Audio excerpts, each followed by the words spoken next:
All right. Hello, everybody, and welcome back to the final episode of Doctor Who, which has been renamed Doc Who Pod, so we're easier to find on your local podcast catcher. I'm Josh, and with me, as always, is my co-host JP. Hi there. And potentially in the background, we have got Bradley Fuller, who you might be hearing, right? Yeah, exactly. So Brad and I, I don't know if we said this on previous podcasts, but Brad and I we're moving into a house. At the moment, we're redecorating, so I've got to apologise now for any swear words, loud noises, anything like that, because I will be painting at some point in the background as well. And I'm painting a white skirt and board onto a grey wall. So so many swear words have been said. I can see Brad laughing in the background right now. So when are you coming on? Oh, the radio silence. Honestly, listeners at home, he will be on for next season. I think the plan is season 2. When we go through season 2, I think he's going to. I think he's going to join us for season 2. Well, I'm sure all our listeners will be very happy that you two are finally taking the plunge and moving in with each other. They've been in the closet for a while, so I'm glad that their coming out was live on air. But we've got a long episode. It's cause he lives, cause he lives. You just got to do it. You just got to, split the bills in half. It's the easiest way. It was cheaper than getting a pet, really. So, yeah. Well, anyway, we've got a long two-parter ahead of us. It's 11 o'clock p.m. where I'm recording, so I'm absolutely shattered. This will probably be incoherent. Without further ado, JP, shall we crack on? I reckon let's bash on. All right, so we'll run through it chronologically again. I've got a shit ton of notes on this, to be fair. So, JP, I'll let you take the wheel for this episode. Fire away. That was saying here. I got a lot of notes on these.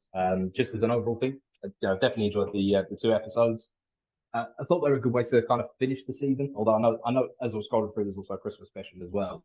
But no, it was really, really good. So the first thing is it cuts straight away. The doc wakes up. The doctor wakes up. The room's spinning, and he's like just in the middle. And honestly, at the time, it just I felt like when you go out on a night out and you wake up in the morning, you have no idea what's going on, anything like that, and you're just like, where am I? What's going on? It looked exactly like that. So fair play to them. They kind of nailed the disorienting opening and everything. And And he wakes up in the Big Brother house, which instantly dates it. But that's pretty mad, isn't it? Why would you? It's a kids show. Kids don't watch Big Brother, do they? Yeah, but you know about Big Brother, though. It's kind of things that you know about. You pass through the living room at 9 o'clock at night and your parents are watching Big Brother, or your older siblings are, or something like that. So you know about that at the time. I mean, I've never watched Big Brother, but I know exactly what Big Brother's about. I know, kind of it was on channel. I think it was Channel 4, was it? Was it Channel 4? Yeah, Channel 4, which also raises more questions. How did BBC get access to Channel 4 Big Brother? I mean, they must have kind of done a thing, because at the end, it's free advertising for Big Brother. It's literally free advertising. Yeah, if you're a parent that sits down and watches Doctor Who, or again, the opposite way, you're an older sibling, you're going through and you think, oh yeah, I'll give that a watch. So, so the 3 kind of, there's 3 main game shows in the first episode. Yes. Of course, Big Brother, which you've identified, that one. Of course, you've got The Weakest Link, which, again, what a throwback. I completely forgot about The Weakest Link. Yeah. Great. Yeah. And the other one, I couldn't work out, but I did put a note down, because it definitely wouldn't have been, because it wasn't around in 2005. I double checked. But the one that Captain Jack was stuck in, I was going to say was Naked Attraction. Yeah. That would have been They just brilliant. Just stripped him down, and it was like, we can do with some modifications. And I was like, I bet that's like Naked Attraction. And as I said, it wouldn't have been it, because it wasn't around. I double checked.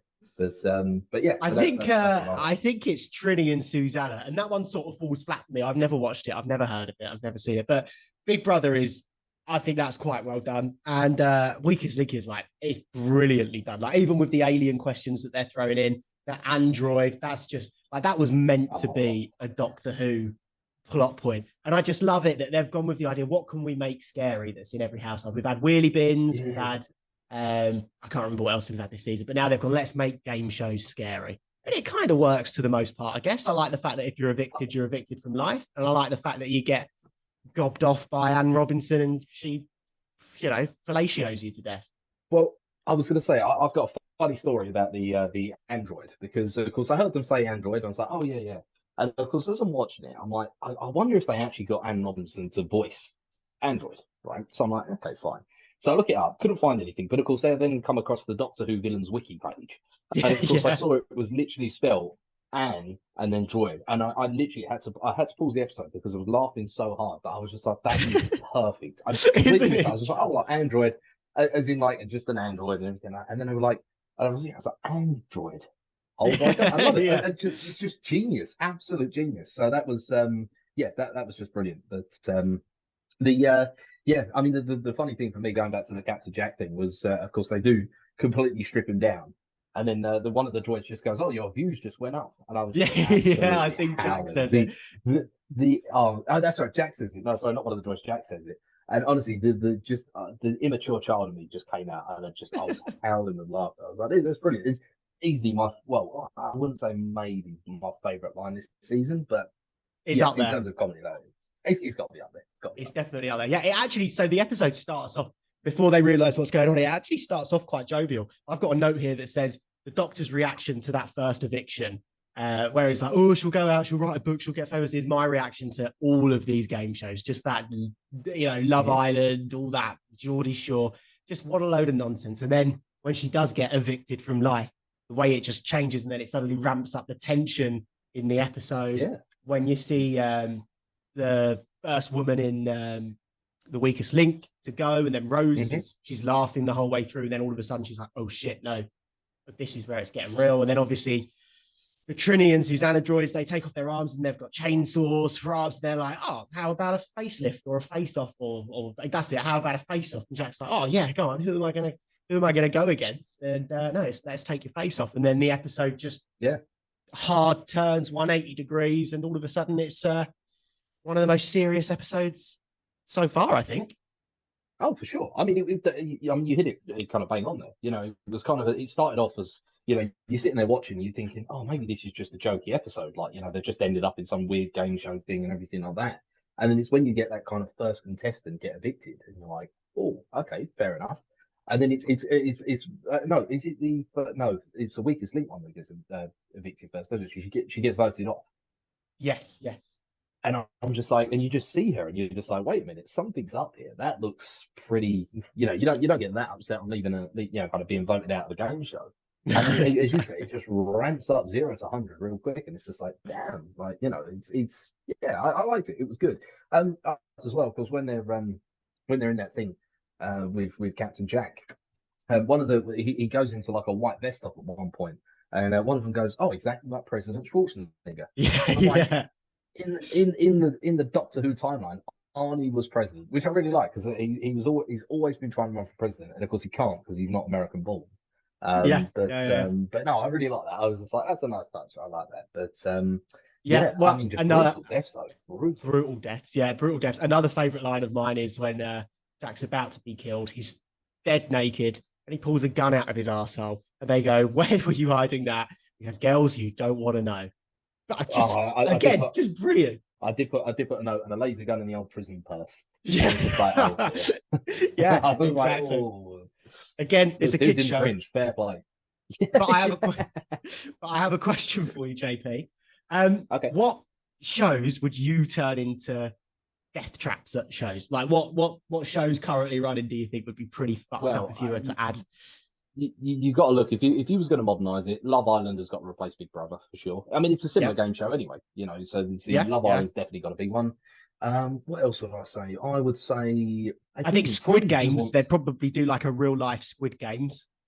Real Life Squid Games wouldn't be a bad shout. I'd probably say Who Wants to Be a Millionaire. That's a popular game show to say. Yeah, yeah. But Jeremy the other one Clarkson just is brutally murdering people.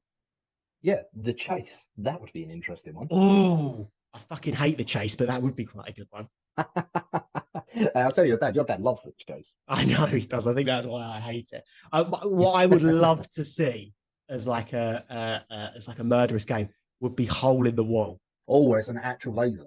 Or it's an actual laser, or you get knocked off into like lava or something like A that. pit of lava or acid or like just very like kind of vicious piranhas or something like that. Yeah, Yeah. no, I quite like that actually. Yeah, So to be honest, you could combine the two of them. Yeah, just have a laser wall coming and then a pit of piranhas at the end. yeah, yeah. That would be fucking brilliant. Just like just do it in a Shark Tank or something like that. Yeah, I mean, funny enough, I watched the first Resident Evil film the other day, and they've got that scene with the lasers in the corridor when a Oh yeah, laser goes through and it cuts one of them, and then they're like, oh, and then the guy jumps and the laser jumps as well, and I'm yeah, like, oh, yeah, that's cool. And then the last guy, he's like, he does the really cool plank thing on the ceiling, and then he comes down and he's like watching the laser, and the laser just becomes like a grid, and he just gets turned into swishy balls. yeah. Like, The laser's just like fuck this. I've had enough. I'm killing you. yeah, You've avoided too many of my traps. This is bullshit. yeah. Ooh. But no, I quite like the Evil Show vibe. I was on board with it. Um, so yeah, so talking of kind of the game show vibes, the Bad Wolf Corporation. Oh, yeah, there you go, JP. The Easter egg, Bad which you Wolf failed to Corporation. get, has finally been revealed. Last week, you did call it. You did say, is the station going to be Bad Wolf Is or the something station like going to be that? called Bad Wolf? Yeah. So that's a slight bit of redemption there, but I'm not gonna lie, it was a poor show from yours truly, and it was, as I said last episode, I said it was one of those things I just saw it and I was just like, oh, I do. But I like that kind of stuff though. I like where it's in the background and you can go back and you can watch the episode. I mean, they've done a really nice thing in this episode where they showed Bad Wolf all. Oh no, in fact, no, I lied. It was the second part Yeah, where they they go do a back and little they show Bad rundown. Yeah. Wolf all around, which I really like. I just like that because it's like it's always there. You just haven't noticed it, which Well, it just yeah. you will be pleased to know then, JP. I didn't realize this, but next series Easter egg is first mentioned in this episode. Oh, So you don't even get an okay. episode's break. We're back on it. Did you get the Easter egg for series 2 in this episode? I mean, I feel like this is unfair because I've got nothing to compare it to. Well, Ask me you the first episode of season two. no, you've got plenty to compare it to. It's in a similar vein as Bad Wolf. Right. Okay. I mean, I'm going to say an angel kind of thing because they mentioned the thing I took from the Daleks. The Daleks are very religious, which the Doctor questioned. He was like, "You guys have never been religious," and they're talking about heaven and hell and everything like that. So I reckon angels because I know at some point the weeping angels are going to turn up, and if that comes up in next season, I'm going to be really happy. But I'm going to say kind of like angels and demons, something like that.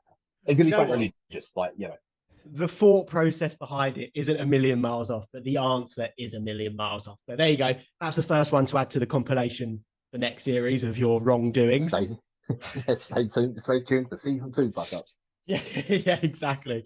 So, yeah, I want to talk about the side characters in this because there's a lot of Mm, characters in this and a lot of famous yes. characters in this. You've got Johnson from Peep Show, who is an absolute legend and just a slimy bastard in this. I think his name's Roderick. Yeah. He's the guy in the weakest link that votes In the uh, weakest thing, yeah, to the keep wants his Rose in. money, you know. Yeah, who's just oh, don't even get me started on how this is a commentary on society, just being brain dead, watching these reality TV shows, not questioning anything, and being turned into cattle. And how we're heading down that route. But anyway, that's a rant from a different time. I'm too tired for this. You've got Tanya from EastEnders as Linda with a Y, who's brilliant in this. Oh, yes. I thought it was a different I didn't know it was Lynn because again I looked her up, I recognized her from somewhere, but I didn't it wasn't who I thought it was. But I saw that she was from EastEnders and I was like, oh, okay, that's quite a big for Doctor Who, quite a big name to put in, like for just for a side character as well. Do you reckon? I mean for a side character. Unless she comes back in season two, but Maybe. I don't think she's that famous, but I have always had a weird crush on her, even when she was in EastEnders. She's got proper MILF vibes about her. Yeah. Yeah, we won't go there there. you go. And then the most famous guest, the most famous side character of all time, I think, Elaine the bloody Payne is in this. Who's Elaine the Pain? Tracy Beaker, Elaine the Payne. See, I never watched Tracy Beaker. What? You must know Elaine the Payne, though. How did you Yeah. never watch Tracy Beaker? Ah, it didn't interest me as a child, really. I was more on, kind of cartoons and everything as a kid. Yeah, fair enough. Well, technically, it's had animation in it. I But suppose you did anyway, have it. Yeah, yeah. Roderick, I think, is a brilliant character. I think he's a great comment on how society is and the emphasis that we put on meaningless wins. And that bit at the end where the Daleks come down to him, he's like, "It's not fair. It's not fair. You can't do this to me. I won the game." I just thought, brilliant. That is just that's exactly how society is going. An amazing character. Tanya from EastEnders, Linda with a Y. She is the best companion we never had. I'm sorry, fight me on it. People will say it's not Amy Sparrow. That's someone we know. I can't. Sally Sparrow. But it's not. She's just brilliant. She's just Well, absolutely lovely. I was going to say the funny thing about Linda was, and again, I don't know if anybody's ever seen this film. It was a brilliant film, but I thought it was the same actress that played Dizzy in Starship Troopers. You ever seen Starship Troopers? I haven't. No, that's the weird Nazi space bugs, right? The Nazi space bugs, yeah, that one. I thought it was from there, and I was like, "Oh no, wait!" And then I googled it, and it wasn't. But that's how I found out it was Tanya from what's it called from EastEnders. EastEnders. But do you agree? She's a Yeah, good character. Would you have liked to have yeah, seen no, I more of thought she her? was. Yeah, no, I thought she would have been a good companion, but I don't think she came back when the kind of Rose did her anti Thanos snap thing. I don't think she came back, Ah, but I don't we'll know. get to that. We'll get to that. Um, Yeah, and then Elaine the Pain. I really like her in this as well. I think her little romantic subplot that is there but doesn't really go anywhere. It's not, overemphasized. I really like that. I really feel for all the characters. I think they do a really good job at establishing all the characters in this. So yeah, let's jump to unless you've got anything to add in between, but let's jump to Doctor escapes with I Linda. was going to Jack say, escapes. Go on. I do, because they didn't talk about, Linda gives a little bit of a background of the whole, I think this is where he was going anyway, but Linda gives a little bit of a background of the whole thing about, people are just randomly plucked from Earth and just put in these game shows and everything like that. And the doctor says about, oh, why don't you just, not like kind of watch it or Oh anything like that. yeah, She's like, oh, there's nothing to do. And he's like, well, yeah, just don't, kind of don't pay for your TV license. He was like, oh, you get executed for that. And I'm like, that's modern day Britain. yeah, yeah. We're Oh, literally no, that's now. finding Like, we're finding the elderly, making them not afford their bills if they don't pay for their TV license. Madness, absolute yeah, madness. But yeah, yeah, that's a brilliant bit. Yeah, I love all of that. I love the idea. What's really fucked up though is that, oh god, mate, I'm gonna go off on a rant. I can feel it coming. here we go. I'm gonna try and bottle it in. But it's the fact that in this dystopian future, people get picked at random and they don't have a choice. We live in an even more fucked up dystopian future because people will flat out apply for shit like this. Like I mentioned Squid Games earlier, they're doing a real life Squid Games and people are applying for it because people will just, they don't care whether they'll literally die for fame, for their 5 minutes of fame, and for a little bit of money and to get a bit deal. And it's just an awful, awful comment on society. And yeah, pretty scary stuff. But that's all I'm going to say on the matter. Well, I was going to say, talking of kind of the bigger picture and everything. This is the second episode in a row where it's actually talking about the Doctor's own consequence. The Yeah, consequences of the Doctor's actions, which again was very interesting because last episode they were talking about the Sabine and how it was a consequence of his actions and everything like that. And now yeah, they were like, yeah, this is this is all because of you. You just left in the long game. You just flew off into the distance, and that was it. We had to live with the 50 years after. yeah, That was it. exactly. So I I like made that. I this like that. world, I think he says. Yeah, Yes, that's right. He did. He did. So yeah, no, very, very interesting. I've got to say, a lot of the things I watch, I've watched through this season, you kind of look at modern films that have come out in the past 5 years, and you think, okay, yeah, I can see that they've been influenced on it. Um, yeah, I feel like there was a kind of a bit of an end of the Infinity War, where they just kind of they killed off Rose and she was just dust. And I yeah, felt like I was yeah. watching Tony Stark and Spider-Man, like, Mr. Stark, I don't feel so good. And I was like, oh, I was waiting for Rose to go, Doctor, I don't feel so good, and just drop. But no, they dusted her straight away, and that was it. And I was like, oh, that was pretty That's brutal. that. Yeah, I've got to But say, I've got a note from the second episode, but is the Doctor does, or Christopher Ecclestone does some excellent face acting in these two episodes. oh Like yeah, he conveys all of the emotions so brilliantly. Like when Rose dies and he's just silent, and then throughout that prison scene and he's just silent, but you could see it all on his face. There's the bit at the end where he sends Rose off, and again his face just drops.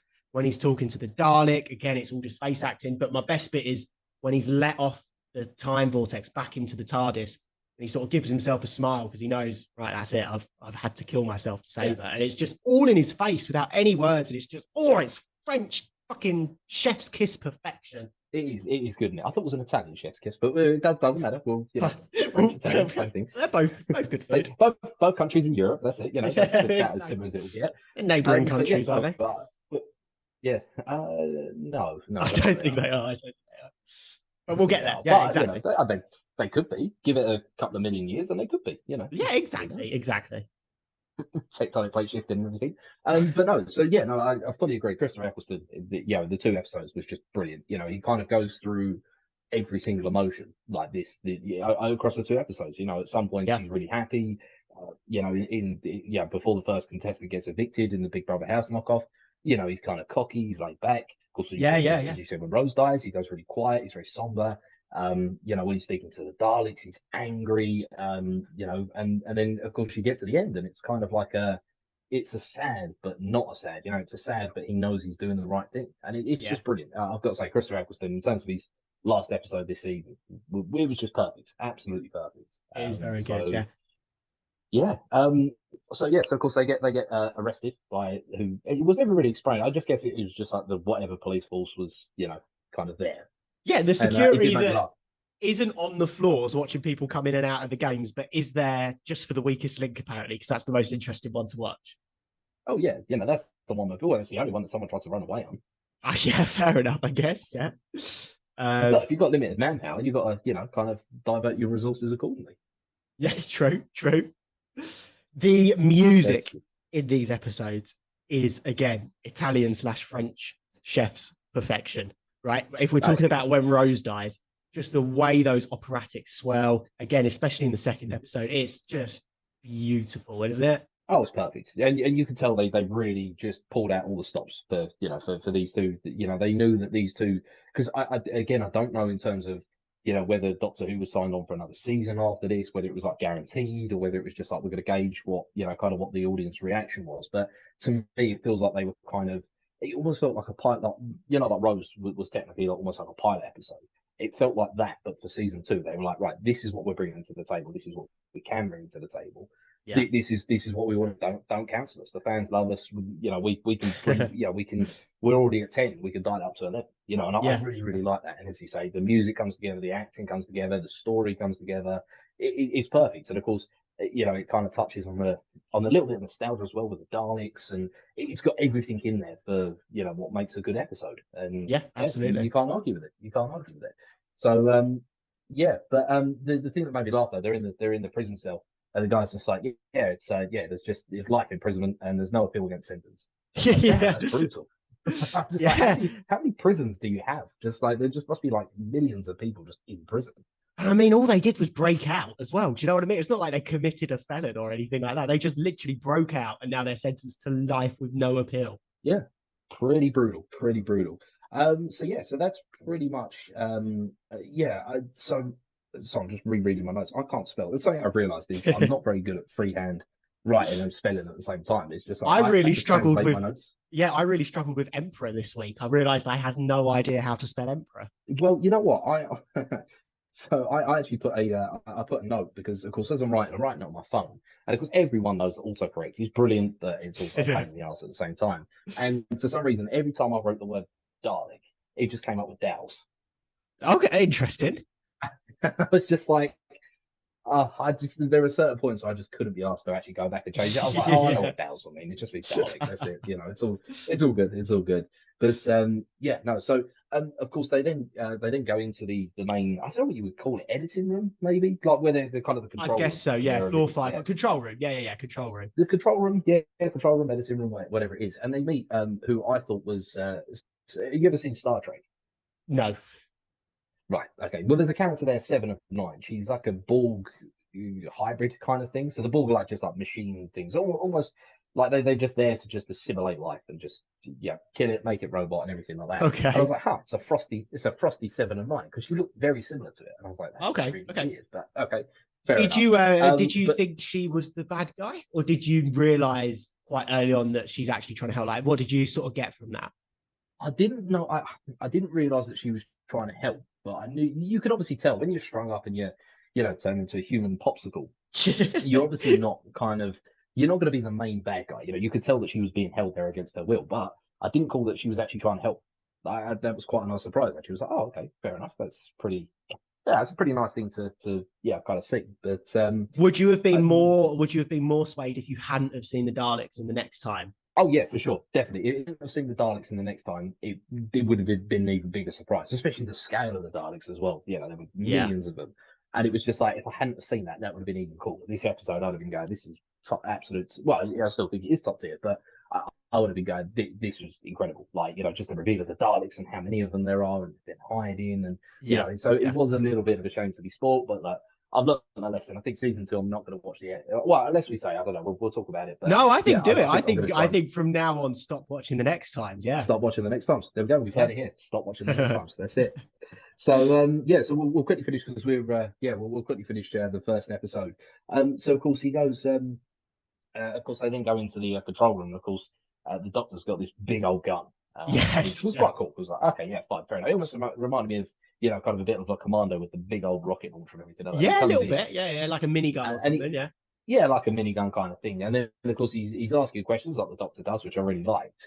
And then at one point, he just hands what I was calling the main editor. He just hands him the gun and then just carries on asking questions. Yeah, And the guy's yeah. like, "But I've got your gun." And the doctor just turns around. He's like, "Well, yeah, it should be then." Like, which I just thought was brilliant because he just two things. One, it was kind of an off the cuff, cheeky remark and everything like that. And it just shows that the doctor is a little bit cocky, but knows, kind of there's good in humanity, and he kind of sees that they're not, kind of there. But the thing I also liked about it as well, it shows an element of trust. Yes, well, I think that's really important. And the fact that that guy then also turns around and says, "Can I put this down?" I think it also shows that these guys are all on the same team. There's a bigger bad that's coming. Yeah. You're all on the same team. Okay, you've had to use a bit of force to get here, but you are all on the same team. Just quickly, that guy's name is Davish Patel. Now, Okay. I know we're 200,000 years in the future, but he doesn't look like a Davish Patel. If you say Davish Patel, that's not the sort of man that springs directly to mind, is it? No, now you mention that, it's not really what I would associate, but look, I suppose it's the future, isn't it? It's one of those things where they're just going, "Oh, it's the future, Yeah, whatever goes." So exactly. fair play, I like that. I then put a note saying all very dramatic, isn't it? Because it then, as you say, with the music and everything going, I was just like, "Oh, bloody hell, this is a bit dramatic, isn't it?" And then of course, old Frosty 7 of 9. Well, no, sorry, we get a close up of the death rate Yes, after yes. Frosty 7 of 9 gets teleported back to the Daleks' main ship, and I put, "What a very naughty hairstyle 7 of 9 has." It is the sort of frosted tips, Justin Timberlake look, It, isn't it? Yeah. it really was, and then I was just like, "Huh, yeah, I forgot this was made in the noughties." But again, I like it. I think it's a nice little bit of nostalgia. I was like, "Yeah, that's how everyone used to have their hair back in the noughties." So yeah, fair Yeah. play. Yeah. Of course, we get a cool close up of the death rate, right? Which, damn, I mean, like, I like the death rate from from the episode that from Dalek. Yeah. And Yeah. the fact that we actually get a kind of a close up of it again, I was like, "Yeah, I like that. I'm on board with that." Did you feel that having a million Daleks raised the stakes? No, Yeah. I'm inclined because to agree with you. it is what I explained in a couple of previous episodes. It's like, kind of, when you've got one threat and it's just a single threat, you're like, right, okay, this is potentially dangerous, because you're like, this is the one threat they've got to deal with. They're not going to be able to just kill it quickly, because then otherwise the episode's over. Yeah. When you've got a million, you're like, well, they're expendable. Yeah. It's that kind Exactly. of like when they started arming up the contestants and everything like that. I was like, well, obviously most of them are going to die, because you kind of you go from going, "Oh, it's just the main characters that everybody doesn't want to see die," and then suddenly it's just like, "Yeah, by the way, we've got all these expendable people," which it did strike me when, it did catch me by surprise when they, inverted commas, killed off Rose. It was like, "Oh, damn, okay, fair enough." Yeah. That was Yeah. pretty, it's pretty brutal, in all honesty. But no, I liked it. I mean, the million Dalek scene I thought was quite cool, because it was like, when you watch Dalek, it was like, "Oh, no, he's on, like, he's alone. He's the last of his, kind of species," and then suddenly it was just like, "Yeah, all these Daleks have just turned up." Yeah, exactly. I think it tries to raise the stakes, but it's sort of like, to what end? Do you know what I mean? I think it would have worked better if there'd maybe been more cutaways to the Daleks devastating Earth. Maybe that would have helped, because the Yeah, because they kind Primera, of show the them going. God, I was going to say, they kind of show them going down to Earth, but that's about it, really. There's nothing else that they don't, as you say. There's no, like, devastation on Earth or anything like that. The only killing we ever see is just on the station.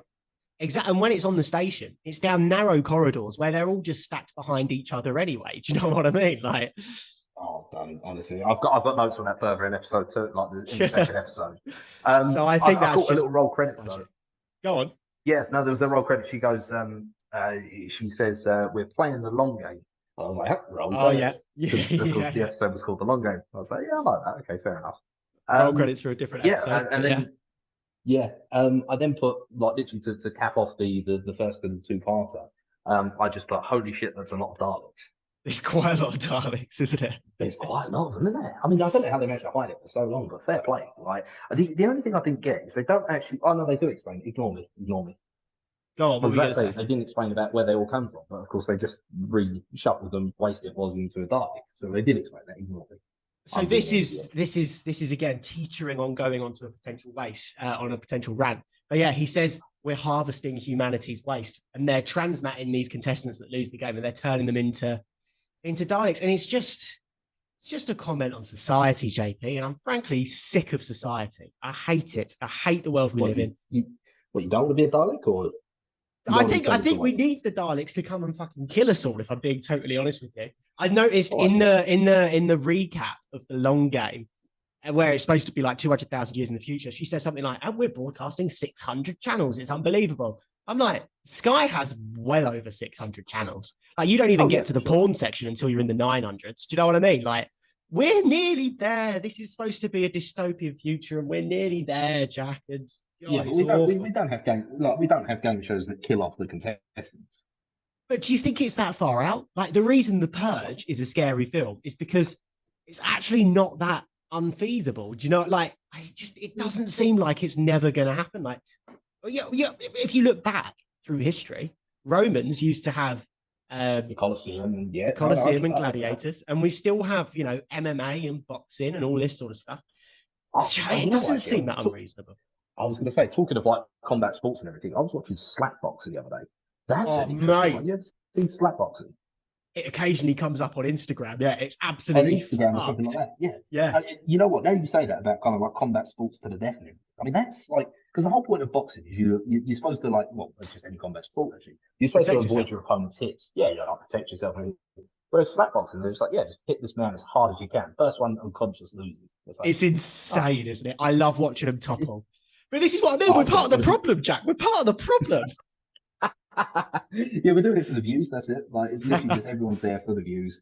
That's it. But It's yeah, just, no, I've said it it's before yeah, and I'll say it again. It's this influx and this overload of content that we've got. It's why Disney Plus is failing. It's why there's the writer's strike at the minute. It's just, we're being brain fed and we're over consuming and it's nonsense. We're responsible for it. We're now putting content out into the world. We're content creators. We're just as fucking bad.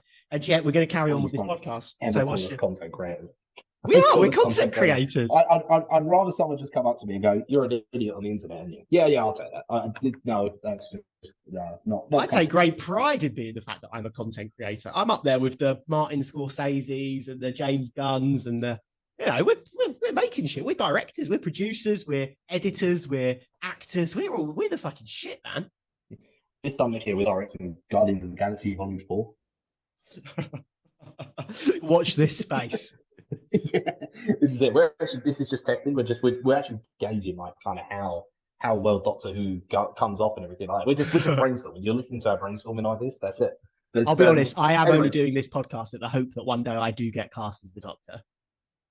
oh, I can see you as a good Doctor. You know, I appreciate that a lot. Thank you very much. I'm thinking when I'm like 50 years old, got grey hair, a little bit you're very Capaldi-esque. colourful, and you know you're very eccentric, shall we say? I reckon you'd be a good Doctor.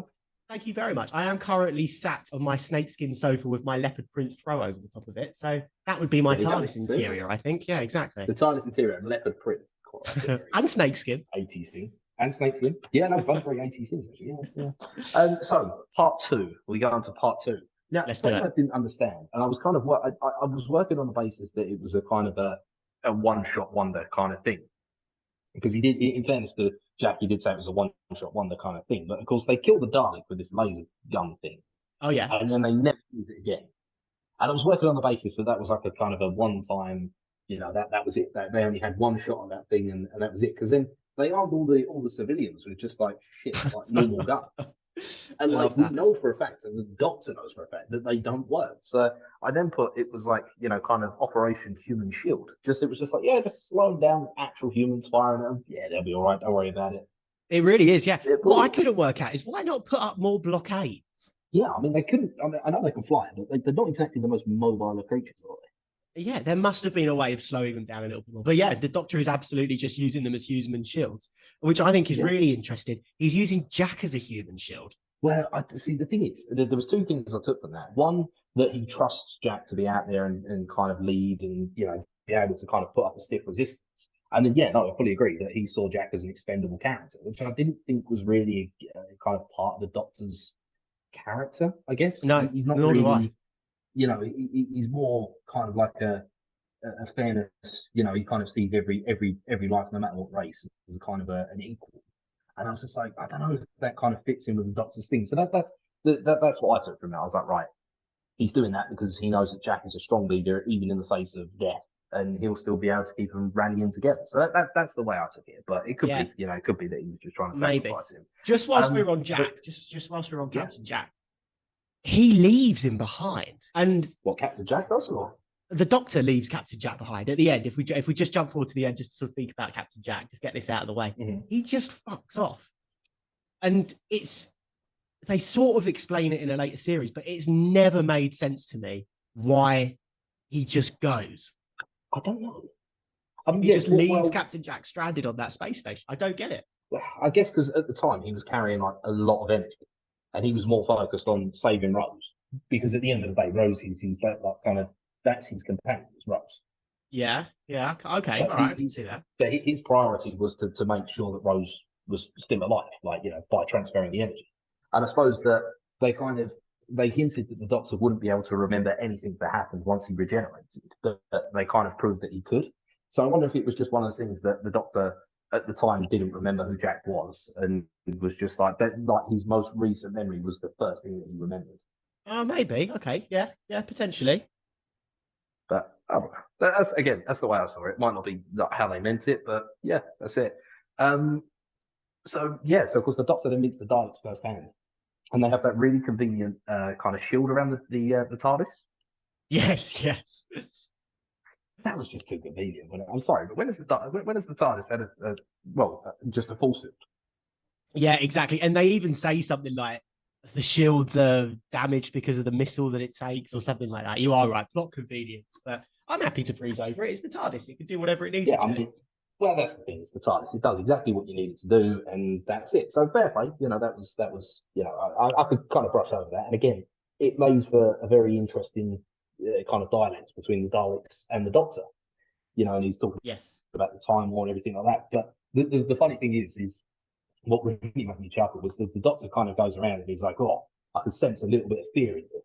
And I was just like, I'm just imagining the Doctor just walking around sniffing, just going, "Smells like a little bitch in here." And I was waiting for Ecclestone to just come out and just do it. I was like, "Please do it, please." I can smell pussy.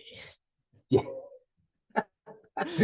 Oh dear. He is brilliant in that scene where we meet the Emperor of the Daleks, hard to spell, for the first time. Yep.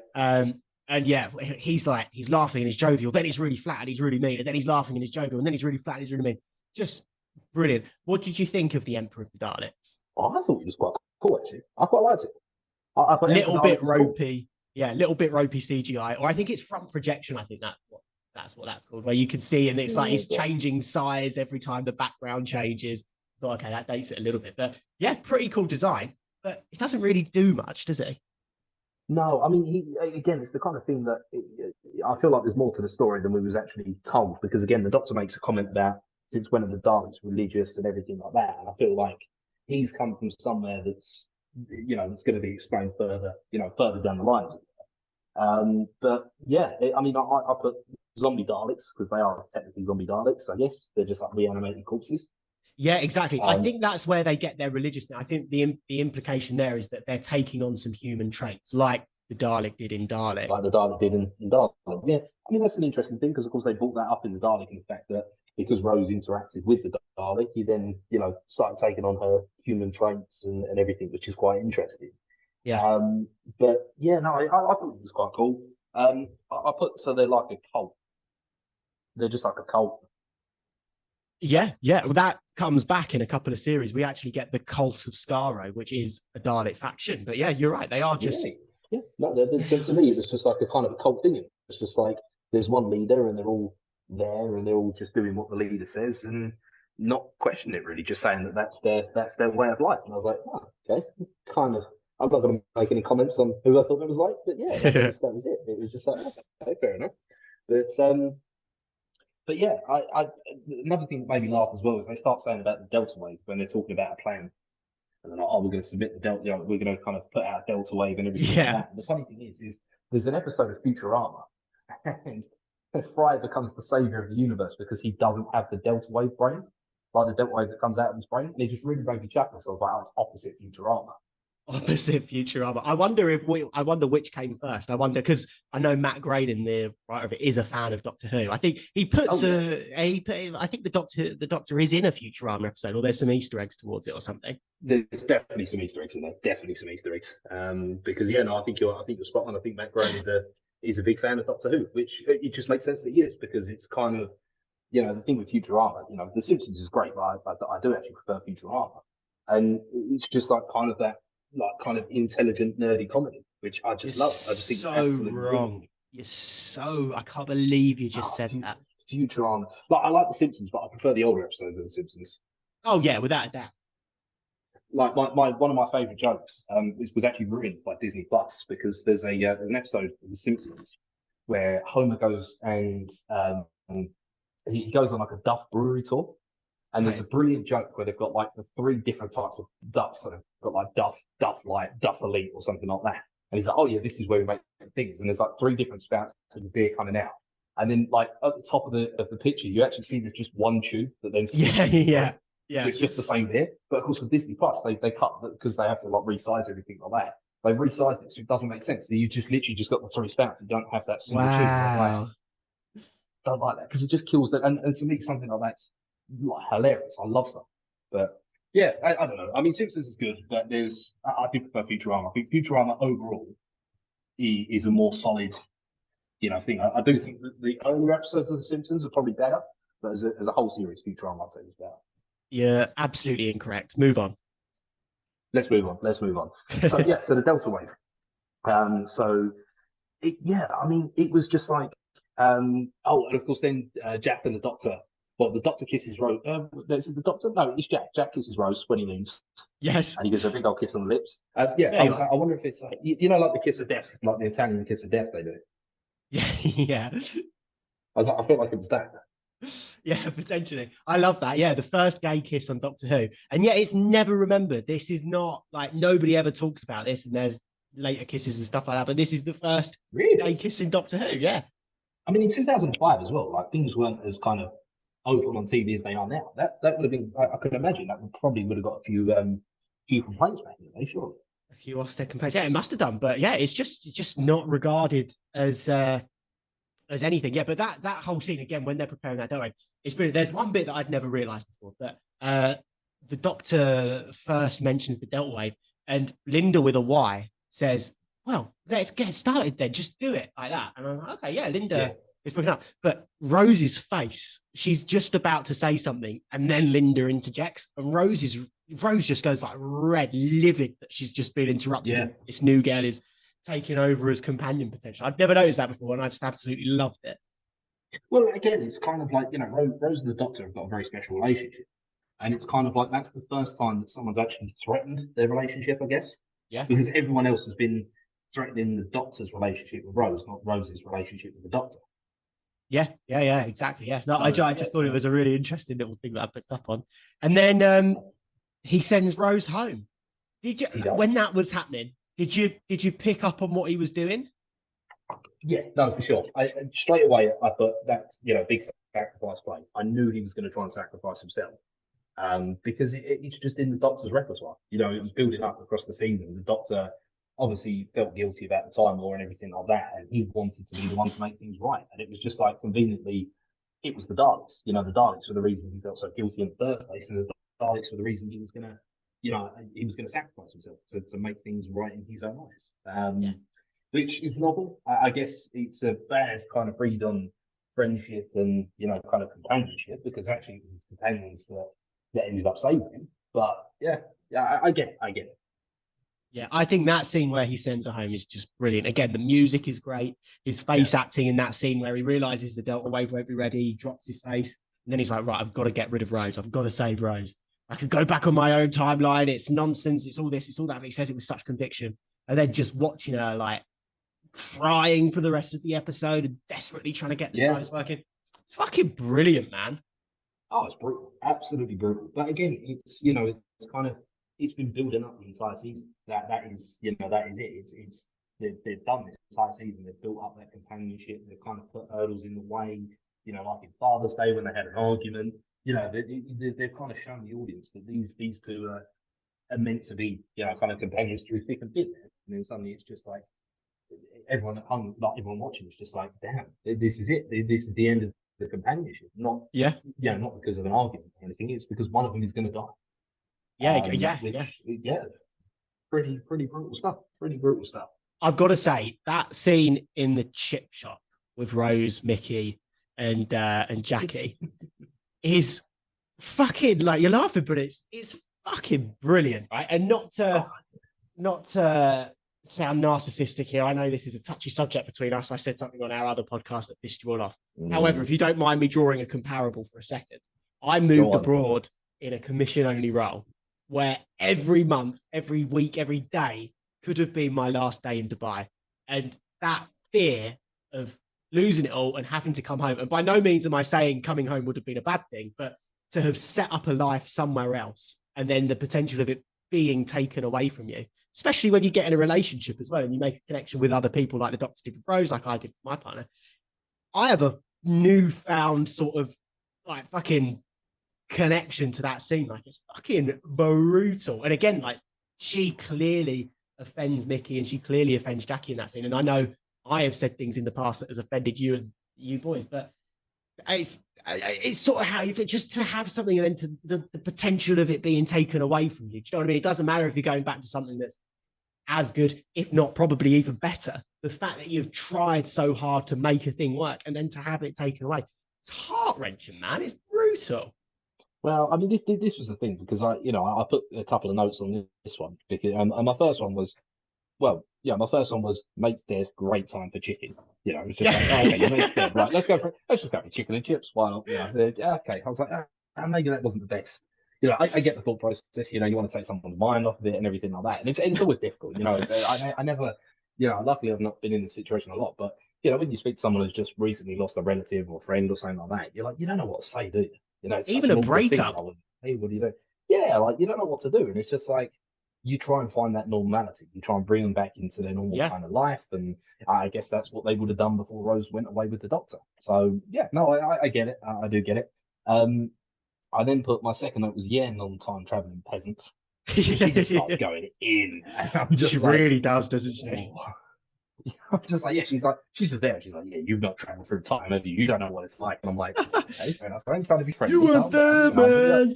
You didn't see what I see, man. You weren't. I actually traveled to Vietnam. Yeah, exactly. That was actually set in Vietnam. That's where Rambo got it from. That was, imagine that as a little kind of butterfly effect. Rambo just walked past, like Sylvester Stallone walked past, and he was like, "What a brilliant line that was!" What, walks past the chip shop? Yeah, walks past the chip shop. Yeah, and then somehow goes back in time, because it would have been 20 years previous, I reckon. Something like that. Yeah, 80s, wasn't it?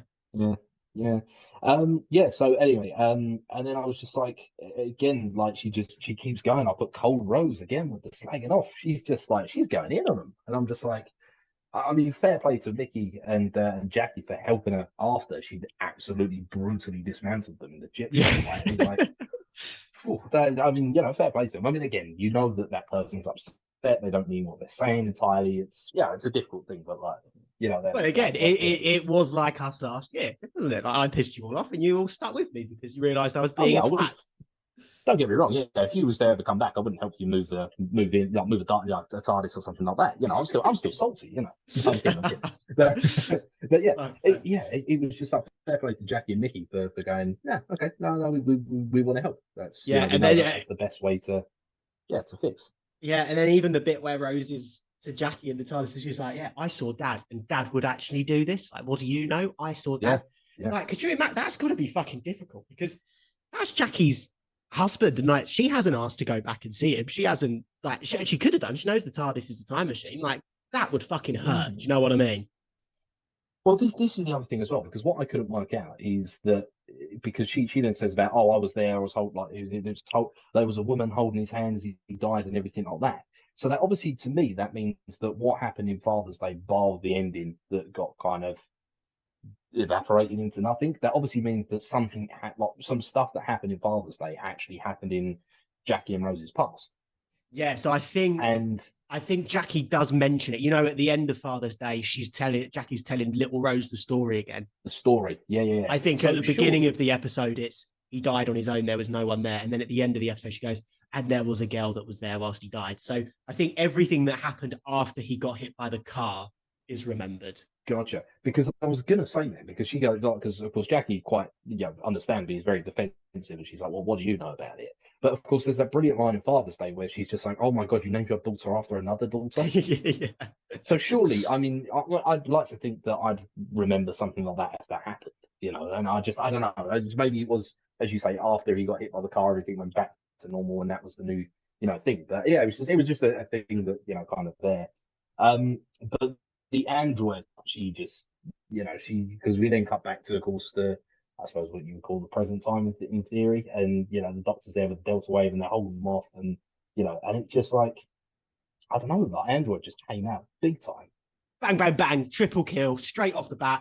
Then I don't know, I guess she's reloading because she then just gets her head blown completely off. I wonder, because Anne Robinson's quite a controversial figure, I wonder how many people cheered when they saw her head getting blown off. There's one guy that just hated The Weakest Link, and he was just like, yeah, this is great, I'm going to watch this again. Yeah, I bet there's one guy that had been slagged off by Anne Robinson on The Weakest Link that's suddenly going, fuck you, Anne Robinson. How does it feel? How does it feel to be embarrassed on TV? Yeah, so that's brilliant. I've got to say, in that little compilation of them of the Daleks coming through, that's one of the best deaths I think I've ever seen. One of the most chilling ones is, again, it's Linda with a Y. They start trying to get through the door. She looks behind her out into space, and you see 3 Daleks. And you just see the light bulbs go, and they clearly say exterminate, but it's dead silent. You just see lights. I'm like, oh, that's some good stuff. That's some cream cheese. Yeah, it is brilliant. And I just, again, it goes back to the kind of the Operation Meat, human meat shield, in the fact that they gave the civilians normal guns, and they were guys. Let's be real, right? Guns are hard to fire. I'll fire, shotguns and everything like that. It's a lot easier than it looks on. It's a lot harder than it looks on TV. On TV they make it look easy. Like, you just point and you shoot, and that's where it goes. These guys are normal civilians. They've been cooped up in their with domiciles, I guess you'd call it, like the little apartments or anything like that. They're probably, and then they're just like, just hit this moving, very small target while you're potentially going to die. The adrenaline of that. And I'm just like, again, it's a bit reckless, isn't it? It is, but. Again, like, what's the alternative? But I think that's really good. And I think, like, I don't know. I just really like even the bit where they're behind the wall. And again, Elaine the Pain and her boyfriend. And he's like, so after this, are we going on a date? And it's sort of like, maybe they will survive. And then she gets exterminated. And he just pops up over the top. And he's doing the sort of Terminator hip fire. And it's just like, fuck you all, motherfuckers. I'm like, God, I bet that was satisfying. But I have a question for you quickly. Are they using, like, there's... like a lot of stuff nowadays uses like CGI muzzle flash and stuff like that. That looks like it had genuine kickback, these guns, right? That looks pretty legit. Yeah, I mean they put like kind of when you get cap guns as a kid, there's kind of like a strip of like things, and you pull the thing and it goes bang and everything. They just use bigger ones, and of course the actors themselves they are kind of trained on how to use them and how they actually fire. Right. So you kind of get that kind of feel of what a gun would actually do. You fire it, so combined with the muzzle flash, you almost get like a cue to kick it back a little bit, if that makes sense. Get like a recoil, yeah. That was pretty cool. I genuinely, one of my notes was like, oh no, who's he going to buy a drink for? And then I just put in brackets, never mind. Because then it gets absolutely obliterated as well. I was like, okay, fair enough. They're in heaven now. It really does, didn't he? They all do, including Captain Jack. Including Captain Jack. And that's what I put. I said, oh no, they killed Jack. And then in brackets, oh no, he's not dead. But did you think for a second he was really dead? I thought he was. I genuinely thought he was. I was upset. That was probably my like kind of most upsetting death. I was like, damn, because I really like Captain Jack. It's a great character arc, and again, he's got the best name in the world. You just can't, you can't not help but like the guy. But I do like his line. I was much better off as a coward. That's a good line. I like that. Like it just shows his kind of character development, which I really liked. And it was. I mean, the way he came back. Oh, I get it. They had to bring it back somehow, but. It was just a bit of a weird, but when he died, I was like, damn, they've killed him. Like, and it's that kind of thing where you've got loads of characters suddenly in play in the last episode of the season. Everyone is at risk, and it's just like they killed off. They killed off Rose, but I was like, oh, maybe they're not going to bluff this time. Maybe they're going to kill him off entirely. And it was just like, oh, okay, fair enough. Which, again, I really liked. I thought it was, it was a great bit of attention to add to the final episode of the season. Yeah. But, so I have a question for you, and maybe for our listeners as well. But when Rose brings Captain Jack back, I was sure I'd Mhm. seen a scene that she brings everybody back. I didn't think it was just Jack. I'm wondering, does anybody else have any memories of this? The one on BBC iPlayer didn't have it. Has it been cut, or have I just completely imagined this? Because I really genuinely thought Rose brought everyone back, but no, just Captain Jack by the looks of things. Just Captain Jack. I mean, Yeah, that's all I saw. Captain Jack. That's what I said about Linda. And I said about, because at the end of the day, she's, I didn't see her return. That's what I was saying about, the BBC, fair play to them for bringing someone that's on EastEnders and bring them just in as an expendable side character. It's quite a big, a big actor to quite an actress to put in, a role like that. But maybe she comes back. I don't know. Who knows? Who knows? But yeah, and then of course we get the Bad Wolf thing. yeah. Let's talk about that ending, JP. Which Did I you just see it coming at all? No, not at all. Because it still hasn't kind of really made sense to me, I guess. It's just that Bad Wolf was written everywhere to kind of give Rose a nod that she could do something in the past. And Yeah, I and get that she there's wrote it, and the reason it's Bad Wolf is because it's the Bad Wolf Corporation. That's what she saw. But I don't know. It was just I thought it was a bigger. I mean, it is technically the bigger picture, but I just thought it was more like a more villainous kind of thing. I thought it was purely, it was the Daleks that were always there, and I was just like, kind of. I mean, again, it's a nice thing. It shows that Rose has always had she's always had it in her to save the Doctor and save humanity. It's just it's been there, but she's never seen it. Like me, it's always there in the background. It was always a Bad Wolf, but she never saw it up until then. She went Bad Wolf. I mean, don't get me wrong, they put them in big old letters on the floor. It was as simple as that. But and yeah, literally on the I quite like. TARDIS as well. Yeah, no, that's it. But I quite like that. I just, as I said, it just was a bit weird that to me it felt like a bit like a almost not a letdown, but you know what I mean. It was like, oh, okay, fair enough. It's a bit of a That's it, I MacGuffin, isn't guess. it? Like a bit. Oh, it's all very A little bit, convenient. So a I little bit. didn't realize this until I was doing some research on this episode. Mm, Russell T Davies never intended on having a series arc. So in that Aliens of London episode, they knew they wanted something spray painted on the TARDIS. They spray painted Bad Wolf, and Russell was like, "Ooh, I like this a lot. I'm going to put it into every episode, and I'll decide what I do with it at the end." And that's what he decided to do there. And it does I feel make like, a yeah, oh, I was just saying that does now you've mentioned that it does kind of feel like a bit like a convenient thing. yeah, yeah, and it does give a bit of a sort of like a plot hole as to if Rose put Bad Wolf into like where did the original idea for Bad Wolf come from?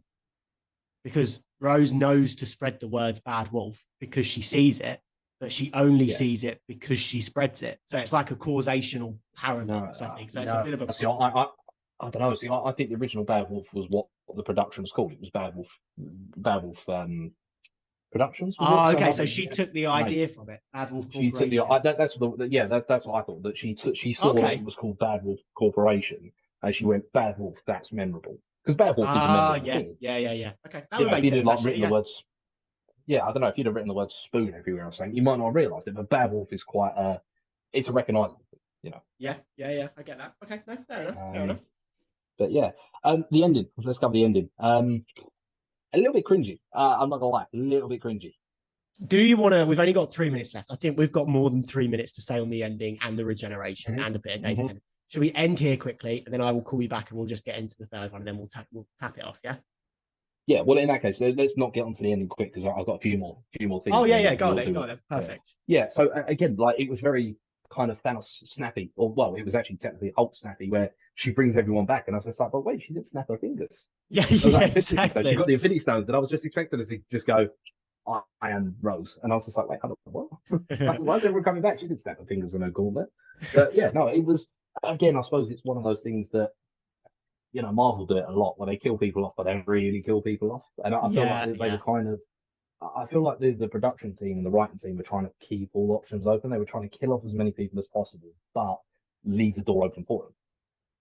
yeah. I guess so. I mean, they do literally kill the Doctor off in this episode, so I think we can give them a free pass on that. But yeah, but then Um, he comes back as David Tennant. So, like, he's still not killing the Doctor off. All right, he's technically killing off Christopher Ecclestone, but yeah, the it's Ninth still Doctor is dead. Long live the Doctor. yeah, no, that's true. That's true. But I don't know. It just again, kind of watching it, I got that kind of first season vibe to it where they're not quite sure of the direction they want to take it in terms of the Yeah, characters they want to carry on with, kind of the plots that they want to, kind of develop and everything like that. And it was just like, okay. I mean, I thought it was nice, as I said, and then the Captain Jack came back. I was over the moon with that. I was like, yeah, he's back. I love it. And you kind of, you go from kind of really, down, you're like, damn, everyone's dead. And then suddenly you're like, oh, everyone's back. I'm really happy. And then you get absolutely, kind of sideswiped by the ending. So Yeah, I don't know. yeah, It was true. good. It was good. So yeah, let's Tell back you up the what. ending then. Oh well, I tell you what blew Go my on. mind just before we get there. Rose's bad wolf voice is one of the sexiest things I've ever heard. It just does something to me. I don't know why. And two, what really blew my mind is that's her real accent. Like this whole chav thing, like Is it? that's not Billy Piper's voice. Billy Piper's putting that on. Like if you see her in anything else, if you see her in interviews and stuff, yeah, she's very well spoken. Her bad wolf voice is her real voice. Like Oh that's my god, that's quality acting right there, is what that is. that's like a reverse Adele. Yeah, yeah, it is, isn't it? Yeah, Because yeah, Billie Piper is he's just the anti-Adele. She's just like you have you always have matter and antimatter. You got Billie yeah, Piper and yeah. Adele Oh, mate, put together. They cancel each other out. That's it. there's just something about the way she speaks when she's bad wolf. Just about that proper pronunciation, just really fucking gets me going, man. I don't know what it is, but The dialogue for the T's are pronounced properly. it's just the way she enunciates it. Really fucking, whew, Jesus Christ. I don't. Oh, Jesus, yeah. She's getting We hot need under the to. collar. Oh, we need to move on. I've got a raging erection right now. And that one's being edited out. Right, before we just jump into the finale, I'd like to point out that for me, it is officially tomorrow. So if things get a bit incoherent from this point onwards, it's because I'm about 6 hours past my bedtime. So, right. Anyway, JP, the finale, the big The finish. finale, the laser eyes. I mean, I've got to say, right, for 2005 CGI and everything like that, yeah, I thought it was quite a cool effect that they did to show the energy and everything Yeah, it like looks that, all and right, especially didn't it? the Yeah. laser eyes as well. It holds up. I've seen worse CGI now, So yeah, I was pretty impressed with that. I thought it was pretty good. But yeah, so the Doctor sacrifices himself for the second time in this episode, and yeah, it's quite emotional, isn't it? It is brutal. Like, genuinely, this is a genuine fact. No word of a lie. One of my earliest memories is watching this episode live. So I would have been about 7 years old, Hmm. crying, and mum and dad were out the back at the pond. I had to go through the double doors. I just walked out crying, saying the doctor is dead. What is going to happen? And then they had to come back in, and they were like, "No, this new man is the doctor. This is a regeneration." Like that's genuinely one of my earliest memories of anything. Oh, It's fucking brutal, man. it is brutal. I know I said it's a little bit cringy, but it is. Yeah, it's brutal. It's absolutely brutal. I really like Christopher Ecclestone as a Doctor. I mean, I know he's the only Doctor I've seen, but I really liked him. It was such a sad thing to see. It really was. It And really was, again, yeah.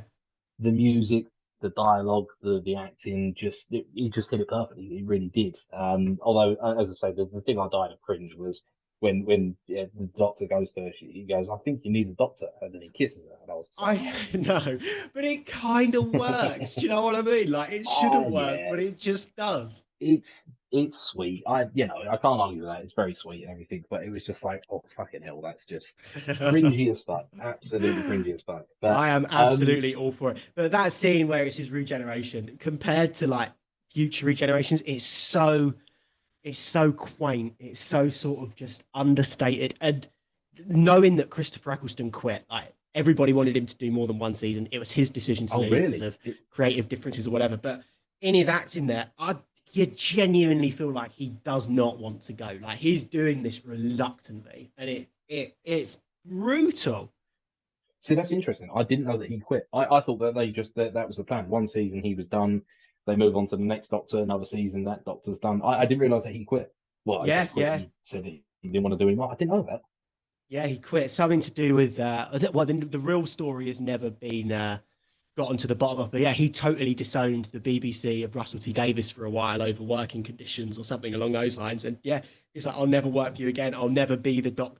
Pardon me. I'll never be the doctor again. Um, Wow.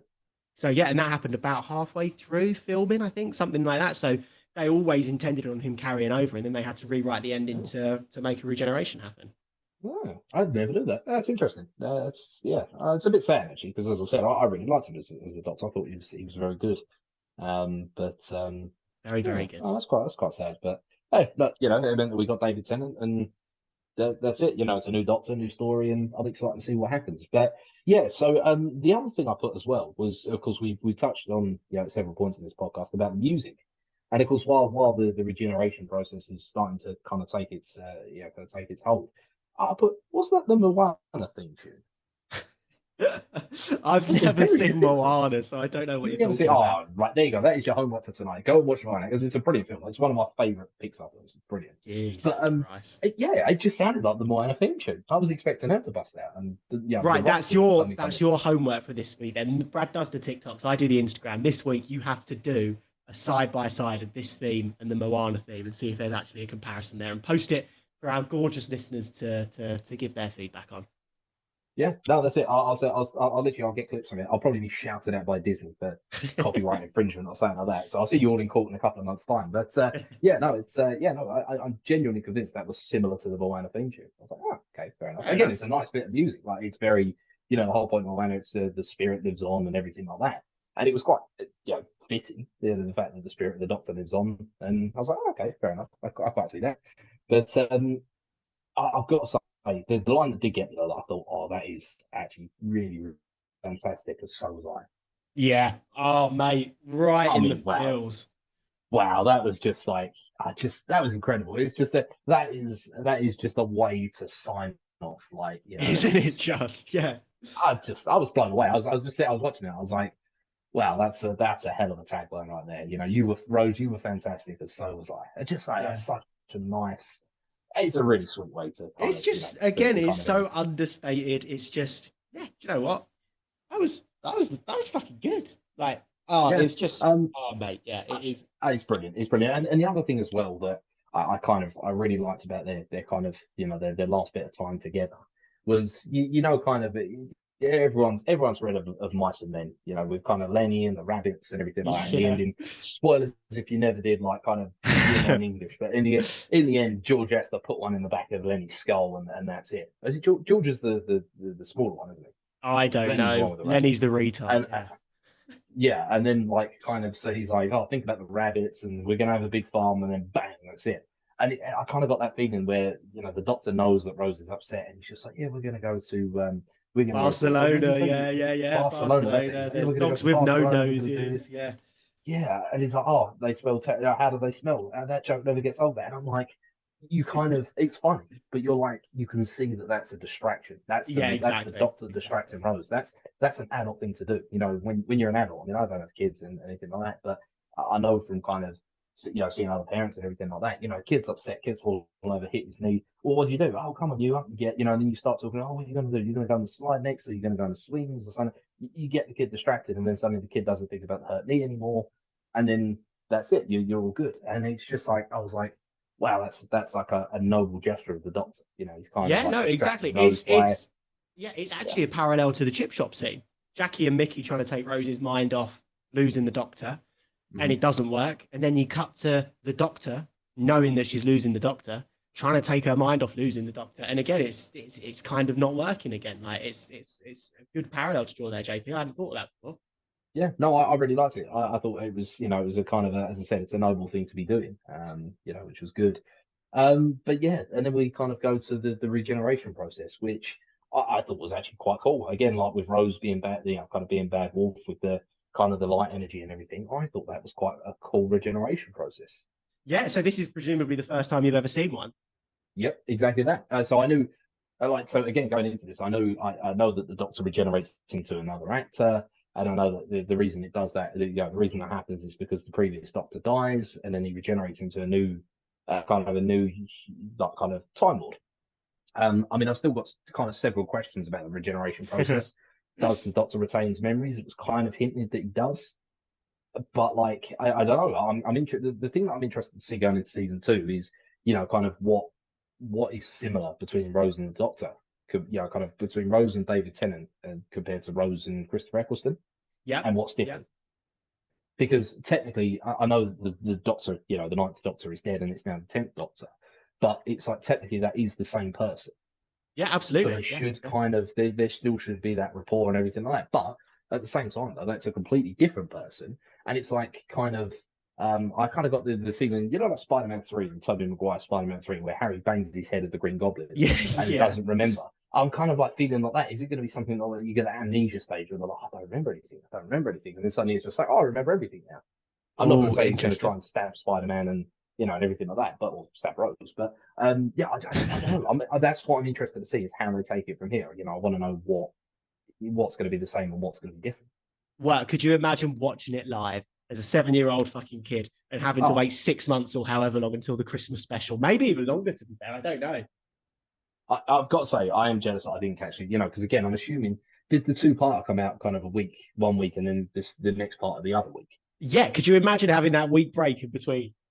That's got to be horrible. That's really got That's to be a bit horrible. just, That's yeah. that's just no. I mean, again, we're quite lucky. I mean, I watched the first episodes of Ahsoka today, and it was really good. But now I'm sitting there thinking, oh, I've got a week to wait. I really want to watch it. Really want to watch it. But that was just an episode, kind of episode 2 into episode 3. Let alone like kind of, season finale part 1 into season finale part 2. That's the tease. That is. I'm sorry, but that's a It's massive tease. real. Yeah, I'm not sure if we've spoken about this before, but it makes something so much more of a cultural phenomenon. I'm sure we have spoken about this before. Like We you have, think about yeah, all the we have. shows that releases, Hmm.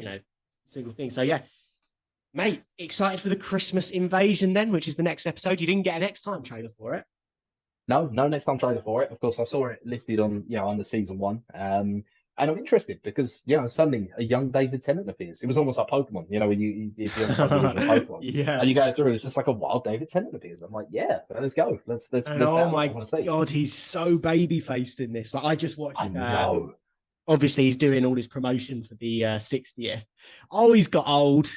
Oh, he's an old man now. Yeah, I just watched it. It was just like he has got like, and look, we all age, that's it. And it was just like it almost took me back to when I watched like when the Force Awakens came out. And of course, they brought back Carrie Fisher, Mark Hamill, and Harrison Ford. And everyone thought, Well, oh they my God, kind they've of got brought so back Mark old. Hamill, Well, yeah, I mean, they then brought him back for in, I don't remember what the eighth one's called Last now, but Jedi, that's the one, The which Last is the Jedi. best Yeah, one of the sequel trilogy. Finally, I will chin you. it, I will it come. just I'm is. going to It just fly over to is. Dubai and chin you. No, no, no, You no, no. don't. I'm going to You fly don't over have. to Dubai. You don't have a leg to stand on. Oh, You said Futurama was better than Simpsons. mate, Futurama is better than Simpsons, and there is no way that The Last Jedi is the best one out of the sequels. No way Absolutely whatsoever. fact. What are you talking about? By No, a no, no. million miles. No, no, I would probably say, I mean, I didn't like it, but they weren't all great anyway. But I'd probably say, well, I'd say The Rise of Skywalker. Probably The No, Rise of that's the Skywalker, but worst one. only because it's got the bit with the Death Star, and I quite like that. It was, but The Last Are Jedi you is just, joking me? You're telling me The oh, Rise of Skywalker is your favorite? no, not definitely not my favorite Star Wars movie out of the sequels. But What The is Force Awakens was wrong alright. with you? Mate, What is no, wrong with you? it didn't make any sense. It just, there was just plot holes galore. Like there was more plot holes than plot. Like I just, no, it was In just what? poor writing. Right. So hold on a minute. So they like, I don't know why we're going into this because we're talking about Doctor Who. No, So let's fucking Leia do it. literally gets blown out into space, right? The bridge of the ship gets blown out into space, right? Yes. Everyone's dead. And then suddenly she just mysteriously did this, kind of Leia, who we know is Force sensitive, and we know that she was trained by Luke and everything like that, but she gave up being the Jedi to focus on other things. But a lady who has, just about learned what I would say the basics of the Force, she could probably Yep. levitate some stuff and everything like that. Do an Anakin Skywalker, cut a pear and float across the table and, and everything. Which is really Yeah. weird because actually has her parents. But she literally floats her way through space. Now, does she pull the ship to her, or does she magically float through space? Right, let's just go through this in order then. So Palpatine uses the Force to knock up Anakin's mum. Okay, that's the Yeah, first strange thing. because Anakin, it yes, influences the midichlorians in the womb. but we're just going to let that happen. Okay, that makes more sense than Leia floating through space. Anakin gets Yep. all of his limbs chopped off, burned to a crisp in lava, and becomes Darth Mhm. Vader. Right? Okay, that Yep. would work, would it? That would be a thing. Yeah, I mean, look, Star Wars magic. Back to Thanks and that. Oh yeah, but Star Wars magic. But so Leia is Star Wars magic. Obi-Wan Kenobi chopped in half, body disappears, becomes a ghost. That's pretty tapped. Luke, arm chopped off, thrown off of the Bespin fucking falls Yeah, that one. 50,000 All right. stories Yeah, and and then suddenly survives. it's like a water slide. Yeah, no, all right. When I watch Empire Strikes Back, that is something that does irk me. He does.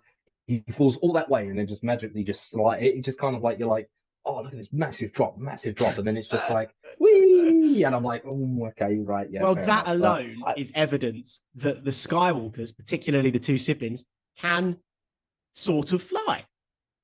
Yeah, I don't know. No, we're not fly. Like, You said it I yourself, don't know. Star Wars magic. Yeah, I don't know. I didn't like that. I didn't like the fact that their plan was to sit on a planet, like kind of drive very slowly to a planet in the hope that the all-powerful First Order would run out of petrol or kind of hyper fuel or whatever it's called. And then they'd No, go on a planet where there was no escape route, in the hope that someone else might come and rescue them, which conveniently, all right, Ray did, fair enough. But like, I'm just like, no, no. no, no, The no, only no, no.